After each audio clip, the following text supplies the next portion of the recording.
नमस्कार. मी ॲडव्होकेट धनराज वंजारी, उपाध्यक्ष वंचित बहुजन आघाडी. आज तुमच्याशी जो संवाद साधणार आहे तो विषय आहे महाराष्ट्रातला कामगार, त्याची दशा व दिशा. हा जो उपक्रम आहे आजचा, हा अखिल भारतीय कामगार कर्मचारी संघ महाराष्ट्र राज्य, ज्याचे सर्वेसर्वा आणि संस्थापक अध्यक्ष सन्माननीय बाळासाहेब उर्फ ॲडव्होकेट प्रकाश आंबेडकर आहेत. वंचित बहुजन आघाडीचे राष्ट्रीय अध्यक्षही आहेत. त्यानंतर महाराष्ट्र कामगार संघाचे जे जनरल सेक्रेटरी आहेत ते सुभाष पवार. त्यानंतर प्रमुख संघटक आहे किशोर कांबळे व समन्वय अध्यक्ष आहेत प्राध्यापक राज अटकोरे. या सगळ्यांचं नाव मी याच्यासाठी घेतलं आणि सगळ्यांचे आभार याच्यासाठी मानले की ही मंडळी कामगारांसाठी कुठलाही जात, भेद, वर्ण, संप्रदाय, धर्म, संघ असा भेदभाव न करता सरसकट कामगारांसाठी, सर्व कामगारांसाठी, महाराष्ट्रातल्या त्याचप्रमाणे देशातल्या ही मंडळी काम करते. नेमकेपणाने कामगारांचं काय भलं होईल, कामगार हा कशा दुर्दशेला जात आहे, त्यात कामगाराचं भलं करायचं असेल तर आपल्याला काय सूचना केल्या पाहिजे, या दृष्टीनं हिरिरीनं ही सगळी मंडळी काम करत असते. त्यांच्या विनंतीवरून आज मी या ठिकाणी तुमच्यासमोर आहे की कोरोनाचं जे युद्ध चाललेलं आहे, कोविड-19च्या परिस्थितीमध्ये आपल्या महाराष्ट्रातल्या कामगाराची दशा, त्याला आपण दुर्दशाही म्हणू शकतो, पण दिशासुद्धा असली पाहिजे. ती काय आहे याच्याबद्दल आपण थोडक्यात विवेचन करणार आहे. खूप लांब आणि खूप असं सडेतोड, फार लांबलचक असं भाषण होणार नाही आहे. तुम्ही याच्यातले मुद्दे टिपून घ्यायचे आहेत. झालंच तर मला नक्की प्रश्न विचारायचे आहे. बरीच मंडळी या ठिकाणी मी बघतोय आपल्या कामगार संघटनेच्या क्षेत्रातली आलेली आहे लाईव्ह, आणि माझं ऐकता त्या सगळ्यांना माझा आदरपूर्वक, प्रेमपूर्वक जय भीम.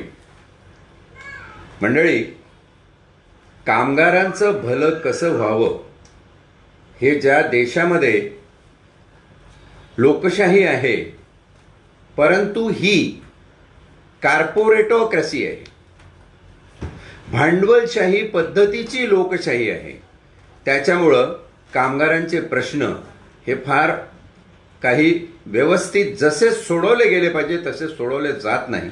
आणि आज या कोविड-19च्या पार्श्वभूमीवर सगळ्यात जास्त विपरीत परिणाम जर कोणावर झाला असेल तर तो आपल्या कामगारावर झाला आहे. त्याची दुर्दशा झाली, सर्वच प्रकारच्या कामगारावर झाली, संघटित, असंघटित, बांधकाम क्षेत्रातला, इतर क्षेत्रातला जो कामगार आहे, या सगळ्या क्षेत्रातल्या कामगारावर एक प्रकारचं संकट आलेलं आहे. म्हणजे आज अशी परिस्थिती आहे त्यांची की कोरोना-19 झाला, त्याच्यात आम्ही मेलो तर चालेल, पण ही अवस्था आम्हाला बघायला जात नाही. लहान मुलांची दुरावस्था आहे, फॅमिलीची दुरावस्था आहे, ज्या गरोदर स्त्रिया आहेत त्यांची तर काही विचाराची सोय नाही. इतका हा स्थलांतरित कामगार आज सगळे जीवनाचे भोगत आहे. हे का तो असं भोगतोय, कशामुळे भोगतोय? आमच्या सगळ्या वल्गना, सगळ्या यंत्रणा जागोजागी आहे, त्या नेमक्या काय करत आहे? आता जर तुम्ही केंद्रीय सरकारचं घेतलं तर कामगारांसाठी 19 टोटल योजना या लोकांनी राबवलेल्या आहे. इमारत व इतर बांधकाम कर्मचारी मंडळ, त्याच्यामध्ये पण एक महत्वाचा शब्द आहे त्याच्यामध्ये की नोंदणीकृत. आता नोंदणीकृत, त्याच्यात असंघटित कामगार कसा येईल? कामगाराची नोंदणी करून घेण्याची जी काही प्रक्रिया आहे ती सुलभ आणि सुकर असली पाहिजे. किंबहुना सरकारने, केंद्र किंवा राज्य सरकारने कुठलाही कामगार हा कसा नोंदणीकृत होईल याचं स्वयंप्रेरणेने एक पाऊल पुढे टाकून त्या कामगाराला नोंदणीकृत करून घ्यायला पाहिजे. आता नोंदणीकृत म्हणजे नेमकं काय की एक प्रकारची गाळणी आहे. नोंदणीकृत असेल तर तुला फायदे, नोंदणीकृत नसेल तर तुला फायदे नाही. ठीक आहे, नोंदणीकृत कामगाराला या लोकांची योजना आहे त्याप्रमाणे फायदे आहेत. महिलांसाठी विशेष त्याच्यामध्ये नियम आहेत. प्रसूतीला ज्या महिलांना सवलती पाहिजेत गरोदर महिलांना ज्या सवलती पाहिजे त्या सवलती त्याच्यामध्ये दिलेल्या आहे. कामाचे तास विभागून दिलेले आहे. त्याशिवाय मुलांच्या शिष्यवृत्ती, जे कामगार आहेत, नवरा बायको दोघेही बांधकाम साईटवर किंवा कुठे रस्त्याच्या कडेला काम करतात, त्यांच्या मुलाच्या शिक्षणाची सोय म्हणून सुद्धा या 19 योजनांमध्ये काही योजना समाविष्ट केलेल्या आहे. 1ली ते 7वी अशी पहिली पायरी आहे. त्यानंतर 8वी ते 10वी, 10वी ते 12वी आणि त्यानंतर पदव्युत्तर किंवा पदवी शिक्षण असेल तर त्यासाठी सुद्धा सरकार यांना मदत करतं. हे अगदी निर्विवाद आहे, सरकार मदत करतं. त्याचप्रमाणे सरकारचं एक महत्त्वाचं म्हणजे हे धोरणात्मक सगळे लेबर कायद्याची जी धोरणं आहेत, जी लोकशाही संविधानिक प्रक्रियेमध्ये असली पाहिजे ती आहे. त्याच्यामध्ये कर्मचाऱ्याला, कामगाराला अपघात झाला, ॲक्सिडेंटल इंजुरी झाली, ती कायमस्वरूपी असेल किंवा कायमस्वरूपी नसेल किंवा मग त्याचा मृत्यू झाला तर त्याच्या कॉम्पेन्सेशन इत्यादीची सोय आहे. हे सगळं विस्तृत लिटरेचर उपलब्ध आहे. त्या लिटरेचरच्या अगदी खोलामध्ये जाण्याची तितकीशी आता तरी गरज नाही आहे. त्याचं कारण असं आहे की हे सगळे कायदे सेट आहे. माझा प्रश्न असा आहे, हे जे कायदे सेट आहे आणि या ज्या सवलती कामगारांसाठी सेट आहे त्या खरोखर इम्प्लिमेंट होतात का, त्याची अंमलबजावणी काटेकोरपणे होते का, ह्या सगळ्या सवलती कामगारांपर्यंत पोहोचतात का. आता या सवलती कामगारांपर्यंत पोहोचतात की नाही याच्यावर मोठा एक यक्ष प्रश्न आहे. आणि मला असं वाटतं आपण जेव्हा याचा सगळा विचार करतो तेव्हा एक गोष्ट याच्यामध्ये प्रामुख्याने विचारात घेतली पाहिजे की देशामध्ये 2011 साली जे नोंदणीकृत कामगार आहे त्याची संख्या आहे 4 करोड. लक्षात घ्या, असंघटित आणि नोंदणी न झालेला कामगार हा सोडून दिला तर 2011चा आकडा सांगतो 4 करोड आहे. 2021 आता 10 वर्षांनी समजा आपण विचार केला, युग घातलेला आहे. काही तज्ज्ञांच्या मते हा जो आकडा आहे संघटित असंघटित सर्व प्रकारच्या कामगारांचा, हा जवळपास 12 ते 15 करोडच्या घरात जाणार आहे. म्हणजे आज आपण किमान लक्षात दिलं, 1 वर्ष अगोदर आपण 2021 अगोदर 2020 मध्ये बोलत आहोत, कोविड-19च्या संकटाच्या पार्श्वभूमीवर आपण बोलत आहोत, तर साधारण 10 करोड तरी लोक या देशामध्ये कामगार आहेत.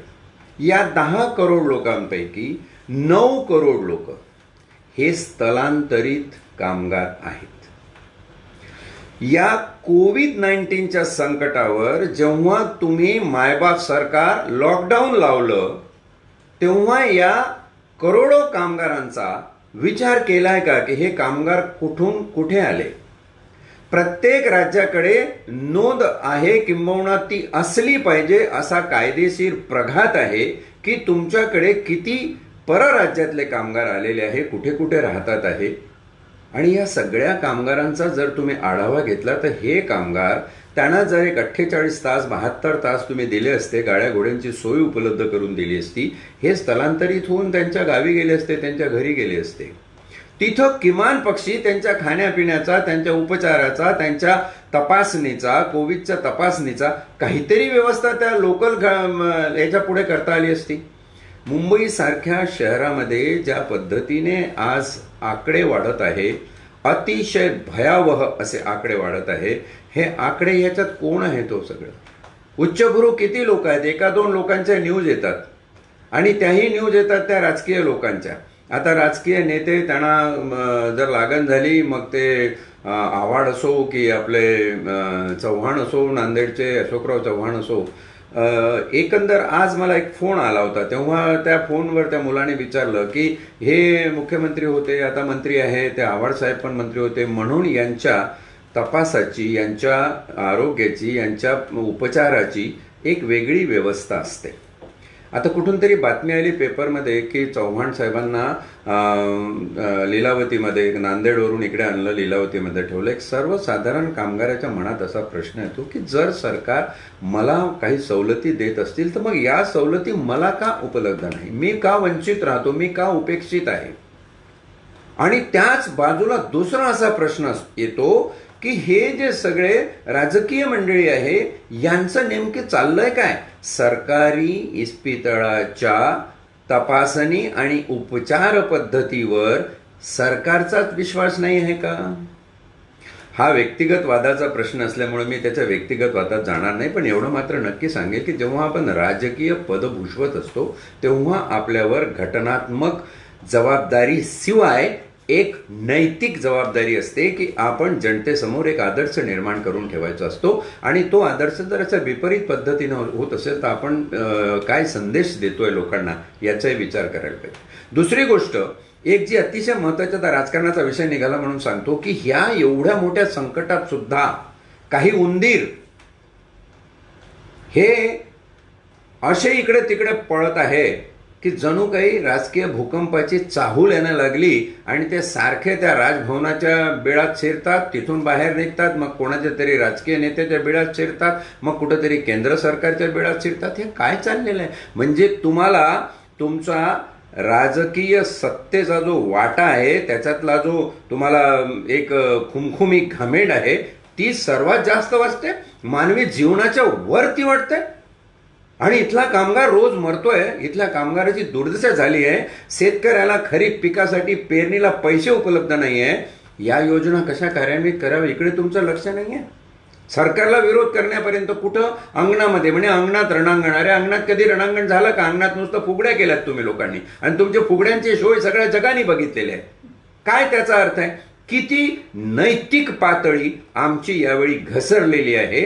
मी पॉलिटिकल मॉरॅलिटी बद्दल बोलतोय. राजकीय नैतिकता ज्या समाजामध्ये अधोगतीला जाते त्या समाजामध्ये कामगारावर अनन्वित अन्याय होतो, आणि हा जो अनन्वित अन्याय आहे तो जर दूर करायचा असेल तर आता आम्ही नवीन काढले ते भूमिपुत्र.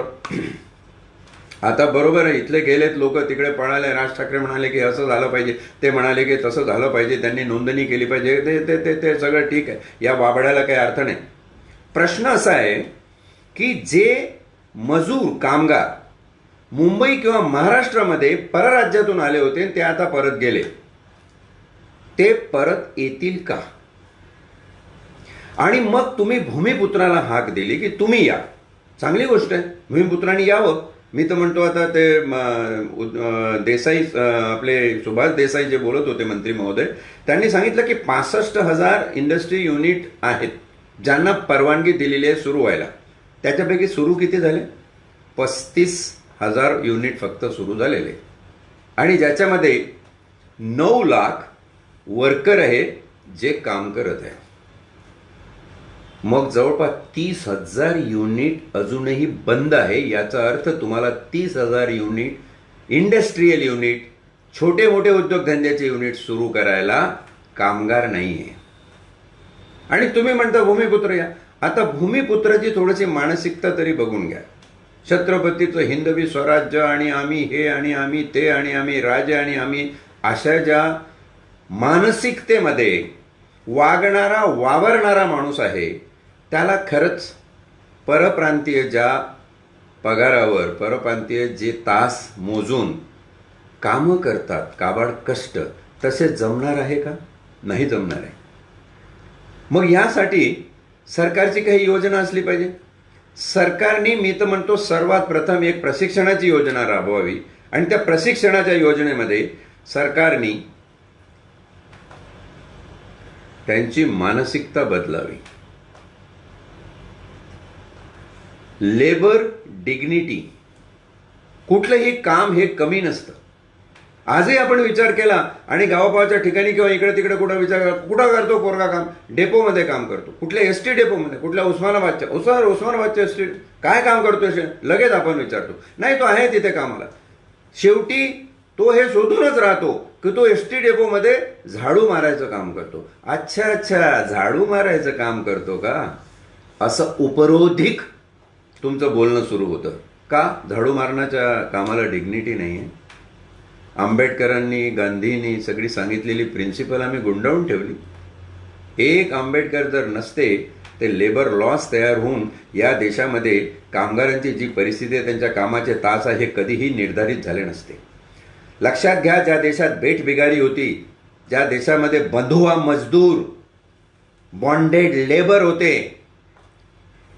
त्या बॉन्डेड लेबरची परिस्थिती शोधून त्याच्यावर विचार करून जे कामगार कायदे केलेले आहेत त्या कामगार कायद्याचं भलं मोठं योगदान आहे. आज सरकार आमचं सांगतंय की महाराष्ट्रामध्ये आम्ही भूमिपुत्राची योजना राबवून एवढे करणार आहोत. आणि एक घोषणा मात्र चांगली केलेली आहे, ती अशी की एक लेबर बोर्ड सेट केलेलं आहे आणि ते लेबर बोर्ड सर्व कामगारांचं रजिस्ट्रेशन करणार आहे. रजिस्ट्रेशन हे दोन गोष्टी त्या फार चांगल्या केलेल्या आहेत. पहिली क्वालिफिकेशन आणि दुसरं स्किल, म्हणजे त्याच्याकडे काय गुणवत्ता आहे, अंगभूत काय गुण आहे, तो काय करू शकतो याच्यावरती. आणि दुसरं त्याचं क्वालिफिकेशन किती आहे, 10वी आहे, 12वी आहे, मॅट्रिक आहे, तो पुढे ग्रॅज्युएट झाला आहे किंवा डिप्लोमा घेतलेला आहे कुठल्या इलेक्ट्रिशियनच्या कामामध्ये, वायरिंगच्या कामामध्ये, वाइंडिंगच्या कामामध्ये, या सगळ्या गोष्टीचा त्याच्यात समावेश होणार आहे. पण हे रजिस्ट्रेशनची प्रक्रिया पूर्ण होता होता किती दिवस लागणार आहे.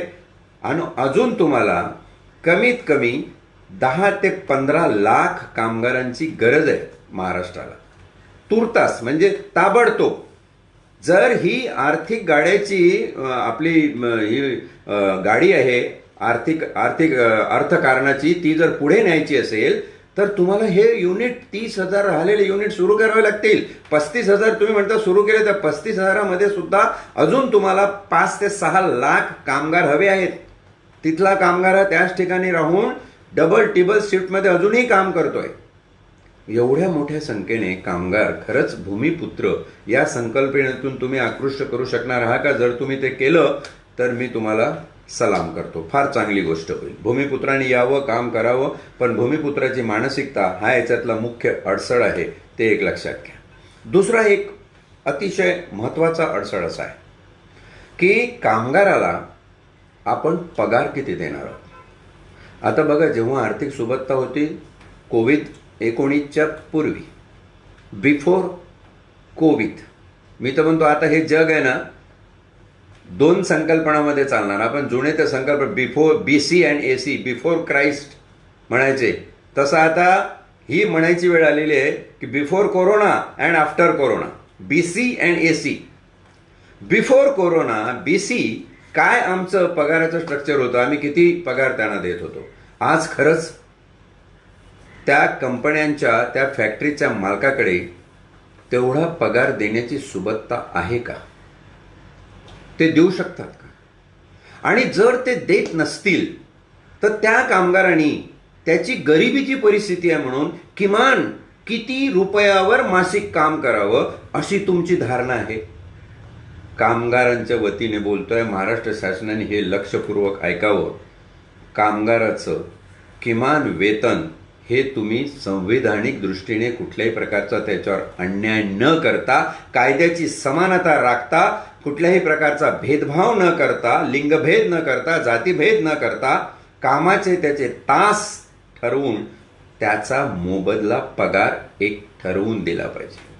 आणि त्या कामगाराला त्या योजनेमध्ये जर काम मिळत नसेल तर मग एक किमान मासिक वेतन त्या कामगाराला दिलं पाहिजे. कमीत कमी हे 5-6 महिने सरकारने करावं, जेणेकरून कामगार जगेल.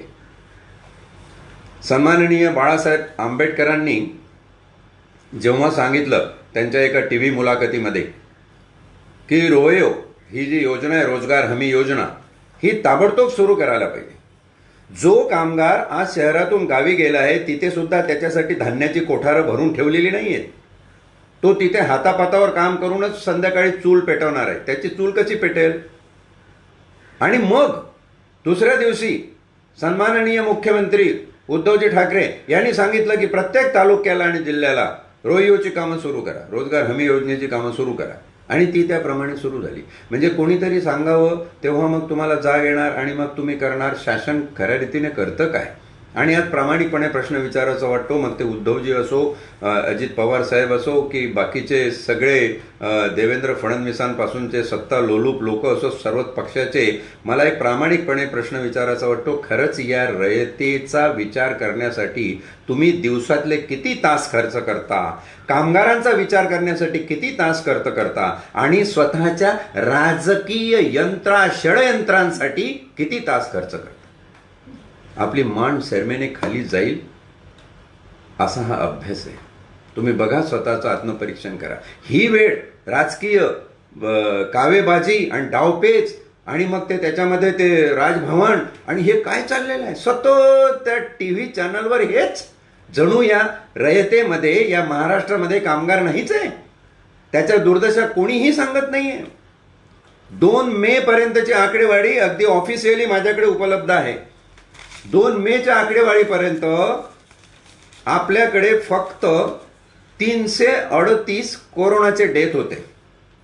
आणि त्याच्याच बरोबरीने ज्या कामगारांनी, ज्या गोरगरिबांनी वैफल्यग्रस्ततेपोटी आत्महत्या केल्या, ज्यांचे रस्त्यावर चालत असताना दुर्दैव असे अपघात झाले, त्यांनी त्याच्यात प्राण गमावला, जे लोक विविध प्रकारच्या, म्हणजे कोरोनानीच असतील किंवा नसतील माहीत नाही, विविध प्रकारच्या आजारांनी बळी पडले, मेले, आणि चौथं जे भुकेने मेले, या सगळ्यांचा आकडा 212 होता.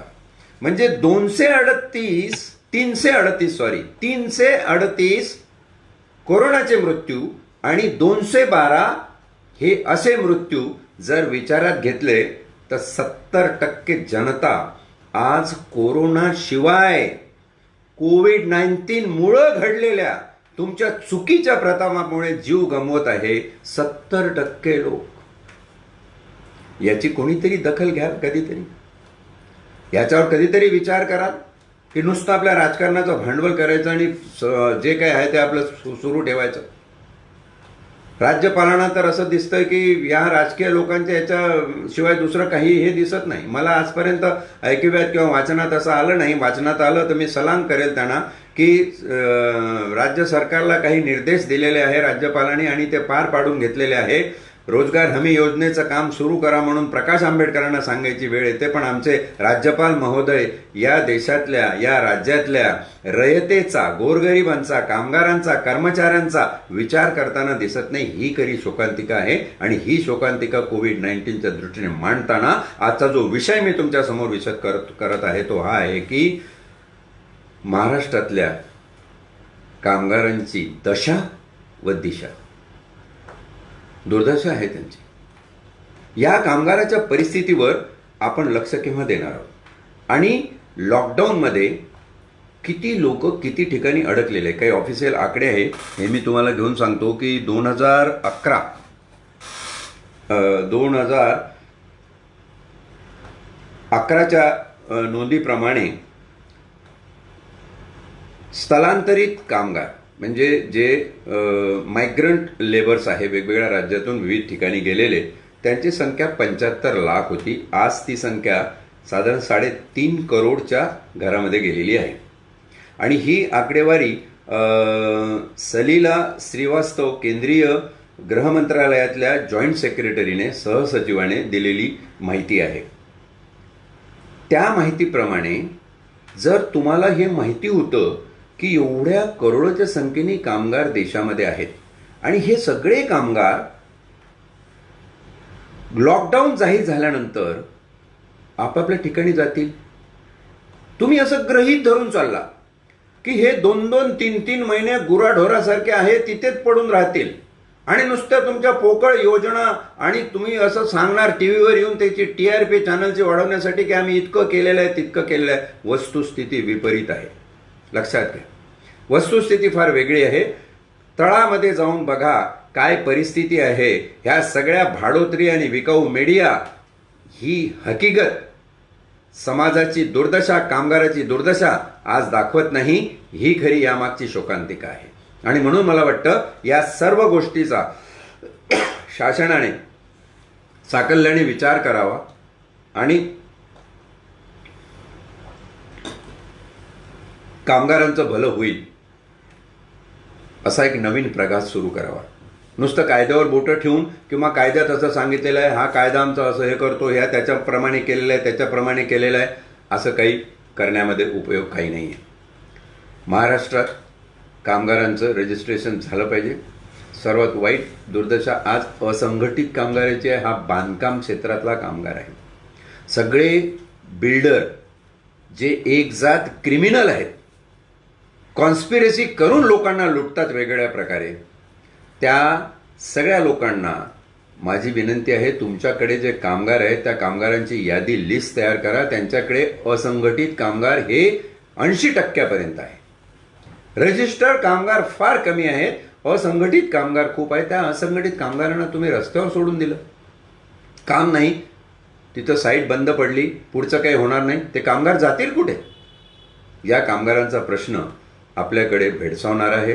कायदे आपल्या ठिकाणी आहे, कायदे आपलं काम करतील, पण त्या कायद्याच्या पलीकडे जाऊन ह्युमन अँगलनी, एका माणुसकीच्या दृष्टिकोनातून आपल्याला बघता आलं पाहिजे. तरच आपण कामगारांचं भलं करू शकू आणि ही रयत वाचवू शकू. माझा अजूनही ठाम विश्वास आहे की या कोविड-19मुळे जगातले समजा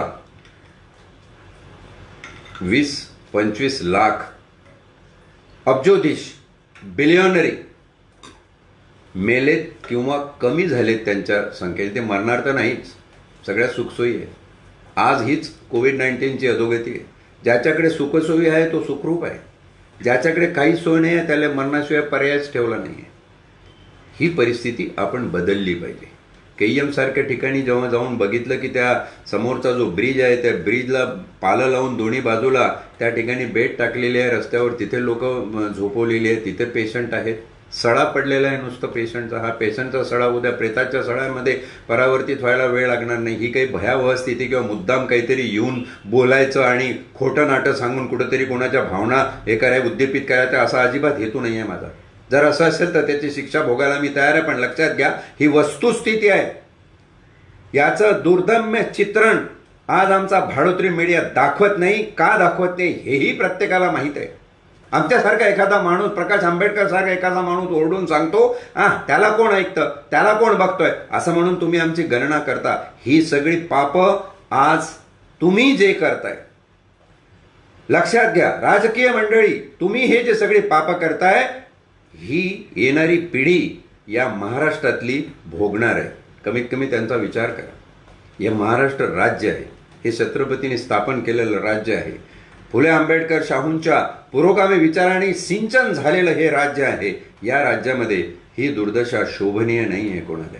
आणि अशावेळी तुमचे अशोभनीय शो चाललेले आहेत राजकारणाचे, हे कृपा करून थांबवा आणि कामगारांच्या भल्याकडे लक्ष द्या, कामगारांचा विचार करा. जाता जाता दुसरं एक अतिशय महत्त्वाचं मी सांगून जाणार.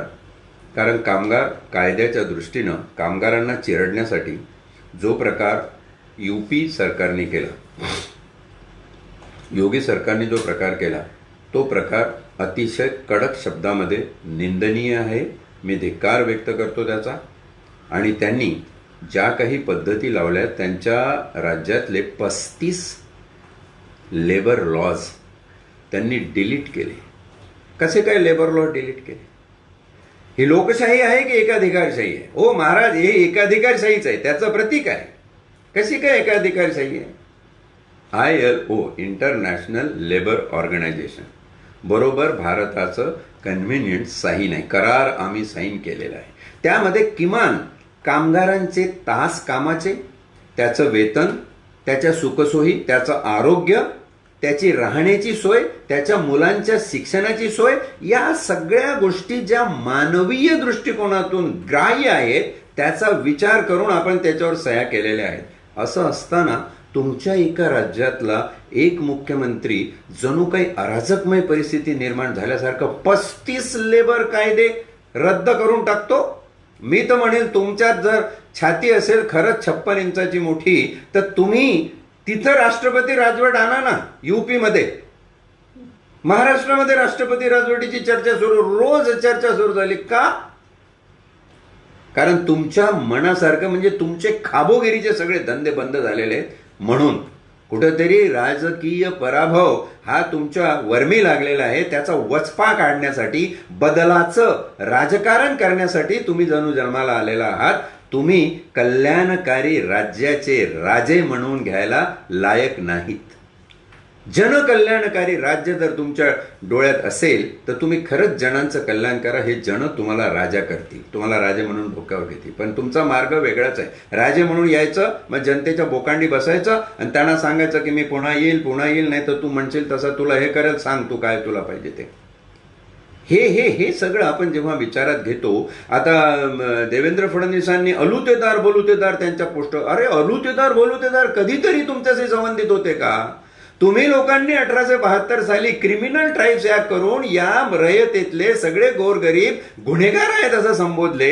आज तुम्हाला काहीतरी उपरती झाल्यासारखे, डोमकावळ्यांचे एकदम तुम्ही शुभ्र बगळे झालात की काय अशासारखे वागायला लागला. तुम्हाला विषमतावादी लोकांना, प्रतिगामी लोकांना, धर्मांध वृत्तीच्या लोकांना, अशा प्रकारच्या लोकांचं नाव घेण्याचा नैतिक अधिकार तरी राहिलेला आहे का? कुठे चाललंय तुमचं राजकीय नीतिमत्ता? नुसतं दाखवायचं, शो करायचं. तो शो करण्यापेक्षा एखाद्या दिवशी नुसतं ती भाजी घ्यायची, ते वाटप करायचं, खूप फोटो काढायचे आणि दाखवायचं आम्ही रयतेचं किती भलं करतो आहे आणि किती जातो आहे. हे शोबाजी थांबवा. आता जनतेच्या काय साध्या सेंबड्या पोराच्या 4थ्या 5व्या वर्गातल्या पोरांच्या लक्षात आलेली आहे की सगळी शोबाजी असते आणि या शोबाजीला ते लोक अजून जास्त दिवस बळी पडणार नाही. थोडे बहुत पडले असतील, पण आता कोविड-19 सगळ्यांचे डोळे उघडलेले आहे. कोविड-19 सगळ्यांचे डोळे उघडलेले आहे. हे जग खऱ्या अर्थाने समाज, राज्य हे कोविड-19 बदलवून टाकणार आहे. योगी आदित्यनाथ साहेबांनी यूपीमध्ये परत फॅक्टरी ॲक्ट मध्ये बदल करून कामाचे तास हे 8 पासून 12, 12 पासून 16 काही अपरिहार्य परिस्थितीमध्ये असे केलेले आहे. मग तो बंधुआ मजदूर जो 1976 मध्ये सुप्रीम कोर्टाच्या निर्णयाने या देशातला नष्ट झाला, ते परत बेटबिगारी तुम्ही आणली की नाही, सुरू केली की नाही? भारताच्या राज्यघटनेतलं जे प्रोव्हिजन आहे की तुम्हाला अशा प्रकारचं इनडिस्क्रिमिनेशन, भेदभाव करता येणार नाही. तो भेदभाव करून तुम्ही घटनेची पायमल्ली केलेली आहे की नाही? निश्चितच केलेली आहे. नाही म्हणे जे छोटे छोटे उद्योगधंदे आहेत, उद्योग व्यापार आहेत, त्यांच्याकडे पैसा नाही आहे म्हणून ते पुरेसे कामगार ठेवू शकत नाही. म्हणून जे काही कामगार आहेत त्यांना जास्त वेळ काम करावं लागेल. या देशासाठी तुम्हाला बलिदान करावं लागेल. तुम्ही आत्मनिर्भर व्हा. ह्या सगळ्या पोकळ वर्गांना सोडा राव. ह्या पोकळ वर्गांना सोडा. असं काही नाही आहे. कायद्यामध्ये ही तरतूद आहे की जे उद्योगधंदे, छोटे उद्योगधंदे, व्यापार उद्यम आहे, त्यांच्या बचावासाठी सरकार त्यांना पैसा देऊ शकते. तो पैसा तुम्ही त्यांना द्या. त्या विजय मल्ल्याची न मोदीची, त्या नीरव मोदीन तो कोणते सगळ्यांचे कर्ज माफ केले. त्याच्यामध्ये रामदेव बाबाचे एका कंपनीचं नाव बघतो आहे की 68,000 करोड रुपये तुम्ही त्यांचे कर्ज राईट ऑफ करून टाकलेलं आहे. कुठल्या बँकांच्या सांगण्याप्रमाणे राईट ऑफ केलेलं आहे मला अजून माहिती नाही. राईट ऑफ करण्यामध्ये जे प्रमुख 2 गोष्टी असतात त्या 2 गोष्टी तुम्ही पाळलेल्या दिसत नाही. पहिली गोष्ट असते की हे कर्ज रिकव्हर होऊ शकत नाही, या कर्जाची परतफेड केल्या जाऊ शकत नाही. There are remote chances to get this loan recover. हे ठरवणारी ऑथॉरिटी कोण आहे आणि त्या ऑथॉरिटीने हा जो अहवाल दिलेला आहे तो कुठल्या कारण मीमांसेवर, तर्कविवेकी कारणावर, कुठल्या लॉजिकल रिझनिंगवर दिलेला आहे. ते लॉजिकल रिझनिंग देशासमोर मांडायचे नाही. दुसरी गोष्ट, हे राईट ऑफ म्हणजे बँकेची प्रोसिजर आहे. हो, it is a procedure laid down under the law. Which law it is said? There is a authority. ती ऑथॉरिटी तुम्ही आरबीआयची उचलून तुमच्या फायनान्स मिनिस्ट्रीमध्ये घेतली, केंद्रीय फायनान्स मिनिस्ट्रीमध्ये. आता ही ऑथॉरिटी काय सांगते की आम्ही बँकांचे रिकमेंडेशन्स होते त्या रिकमेंडेशन्स प्रमाणे हे राईट ऑफ केलेलं आहे. पण कुठल्याही एका बँकेच्या रिकमेंडेशनच्या वेळी जी मीटिंग त्यांची ॲन्युअल जनरल किंवा कुठली स्पेशल कॉल्ड जनरल मीटिंग झाली असेल, त्या मीटिंगचे मिनिट्स आहे का? त्याच्यात कोणी हे प्रपोजल ठेवलं की या चोरांचे एवढे कर्ज माफ करा? या देशातला शेतकरी मरतोय, तो इमानदार नाही आहे, तो तुमच्याकडे चोर आहे. आज तो गेला तर त्याच्यात बँकेत लोन मिळत नाही त्याला. आज कामगाराला लोनसाठी योजना नाही आहे. तुमच्याकडे कामगाराला देण्यासाठी भत्ते म्हणून पैसा नाही आहे. मग आहे काय तुमच्याकडे? तुमच्याकडे नुसतं जे बगलबच्चे आहेत, तुम्हाला राजकीय फंड उपलब्ध करून देणारे लोक आहेत, त्यांना पोसणं आहे, बाकीचं काही नाही. आणि म्हणून ह्या सगळ्या गोष्टी या अनुषंगाने कोविड-19 मध्ये कामगाराची दिशा व दशा या विषयावर बोलताना मला वाटतं हे सगळं आपण विचारात घेतलं पाहिजे. कुठल्याही गोष्टीला टेक्निकल उत्तर देऊन आम्हालाही मोकळं होता येईल. मला याच्यावर 100 टेक्निकल उत्तरं देऊन तुम्ही कसे चुकीचे आहे सांगता येईल आणि तुम्ही कसे बरोबर आहे हे तुम्ही टेक्निकल उत्तर देऊन सांगू शकाल मला. परंतु एक गोष्ट लक्षात घ्या, टेक्निकॅलिटी शेवटी ही एक तांत्रिक यांत्रिक बाब आहे, मानवीय बाब नाहीये. म्हणून मानवीय दृष्टिकोनातून आपण आज काय करू शकतो ह्याचा विचार करा. हे जरी मी सगळं बोलत असलो आणि सगळं सांगत असलो, भाषणाची वेळ नाही, हे खूप काही बोलता येईल याच्यामध्ये, पण मला या सगळ्या माझ्या आजच्या बोलण्याच्या शेवटाकडे यायचं आहे. आणि शेवटा 1-2-3 मिनिटामध्ये मी हे सांगणार आहे की जसं कामगारांसाठी, कर्मचाऱ्यांसाठी शासनाने विचार करावा, संविधानिक लोकशाही आहे त्याच्यामध्ये विचार झाला पाहिजे, हे झालं पाहिजे, हे मी सांगितलं.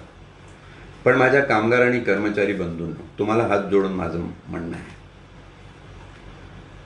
आत्मनिर्भर व्हा. मोदी साहेब म्हणाले, देशाचे पंतप्रधान, मी म्हणेल तुम्ही आत्मचिंतनीय व्हा. आत्मनिर्भर आपण आहोत हे सांगायची गरज नाही आहे. गावातला माणूस कसाही जगू शकतो याच्यावर त्याचा स्वतःचा विश्वास आहे. पण आत्मचिंतनीय व्हा. आत्मचिंतन करण्याची गरज आहे.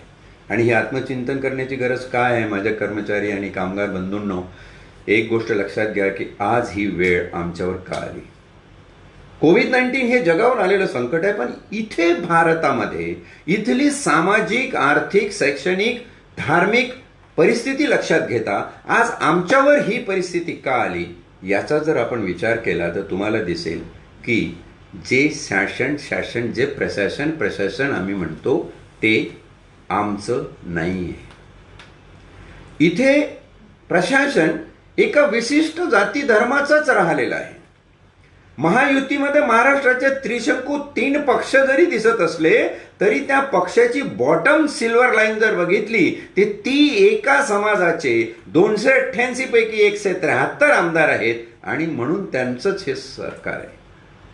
त्याच समाजातले आमदार शिवसेनेचे, त्याच समाजातले आमदार राष्ट्रवादीचे, त्याच समाजाचे आमदार काँग्रेसमधले. आणि ही सिल्वर लाईन तुम्ही लक्षात घ्या.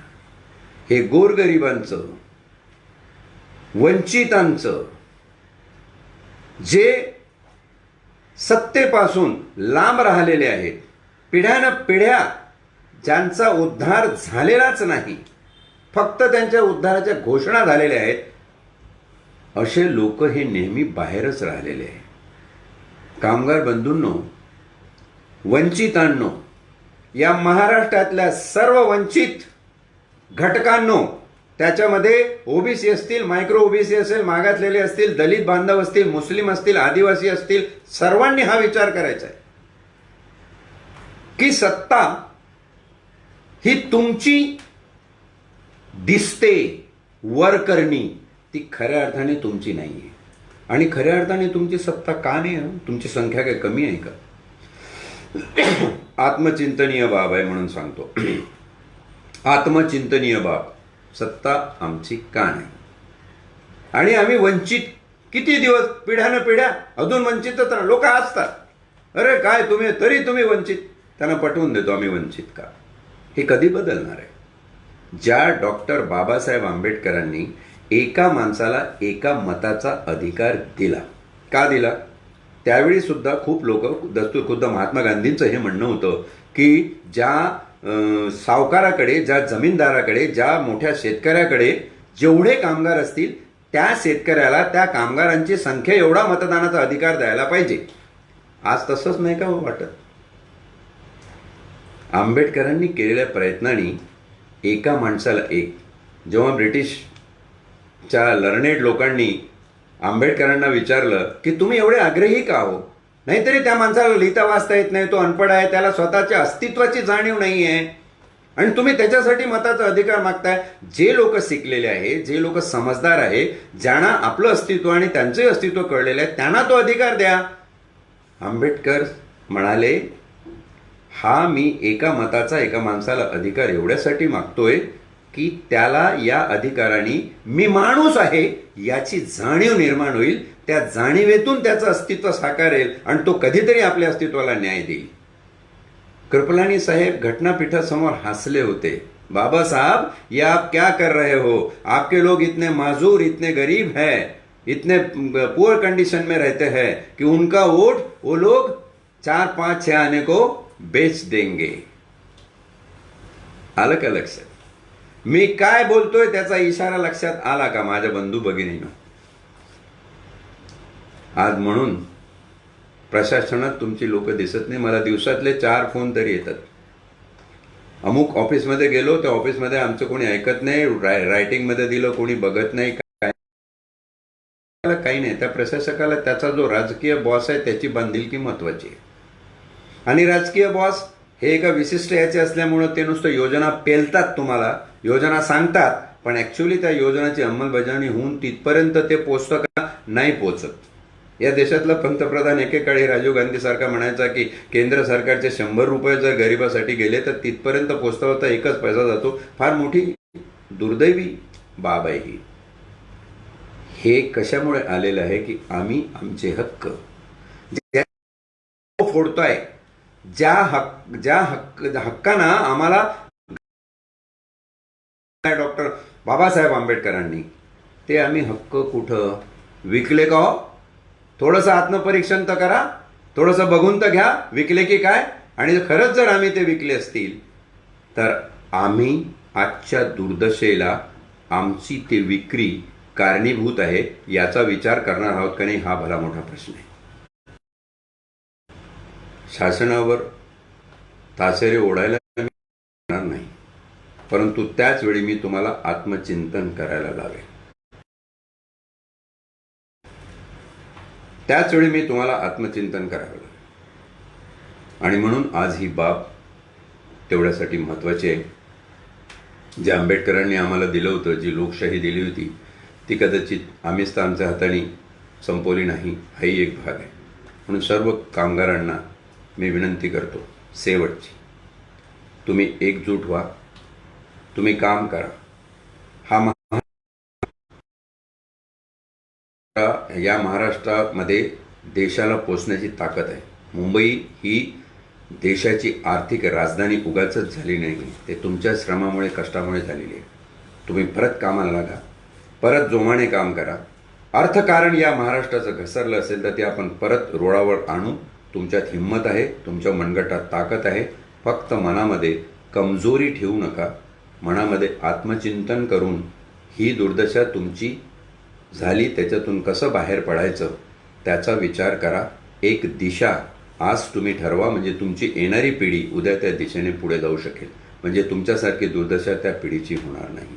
आणि म्हणून कोविड-19च्या काळात कामगार महाराष्ट्रातला त्याची दशा व दिशा या ठिकाणी आपण आता थांबूया. आणि या अनुलक्षून मी जे काही सांगितलं त्याच्यामधून कृपा करून कोणाच्या भावना दुखावल्या असतील किंवा काही शब्दाने कोणाला वाईट वाटलं असेल तर मला क्षमा करा. माझा उद्देश फक्त तुम्हाला आरसा दाखवण्याचा होता. तुमच्या चेहऱ्यावरची मरगळ, धूळ पुसून टाकण्याचा होता. आरशात आपलं प्रतिबिंब चांगलं दिसत नाही म्हणून केवळ आरसा पुसत बसू नका, कधीतरी आपला चेहराही पुसून घ्या. एवढं सांगून मी थांबतो. आपण खूप छान प्रतिसाद दिला, खूप लोक ऑन साईट होते. सगळ्यांचे मनापासून धन्यवाद. आणि संयोजक ज्यांनी आज हे माझं भाषण या ठिकाणी ठेवलेलं आहे, अखिल भारतीय कामगार व कर्मचारी संघ महाराष्ट्र राज्य, त्याचे परत आभार मानतो व थांबतो. धन्यवाद.